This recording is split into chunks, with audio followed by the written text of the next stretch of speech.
So there's been a big push over the last, say, 5 to 10 years for homeowners to start using more native plant materials in their landscapes and to practice landscaping habits and landscaping maintenance that encourages wildlife to come to your house. So in my neighborhood, we have tons of deer, a lot of squirrels, a lot of rabbits, a lot of birds. And so, you know, I have bird feeders to encourage the birds and squirrels to come to the yard.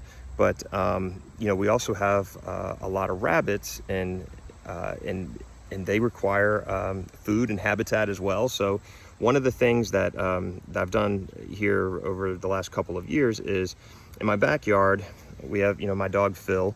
So I'm not so concerned about the backyard. I'm not going to try to go for a pristine lawn in the back when I've got to worry about Phil over here digging holes and that sort of thing. So rather than fight Phil on the way the backyard looks, I decided to kill the grass and I planted clover. And so the clover is great because it flowers and it stays pretty low to the ground.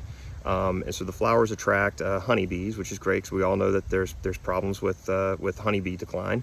But it also attracts rabbits, and so you know, Phil loves the rabbits. So while the rabbits are out there eating that clover, Phil chases them, and where do they go? They run and they hide beneath this shrub right here. This is an American beautyberry, and you can see why they call it that. But this is a native shrub. It's native to Virginia. I bought these maybe 5 years ago on Facebook Marketplace for $5 a piece. They were about 8 inches tall when I got them, and you can see there's branches behind me that are over 8 feet tall in just 5 years. And so these are great because the birds love those berries, and it's great for the squirrels and the rabbits. You know, when Phil's hot on their trail, it gives them a place to hide out.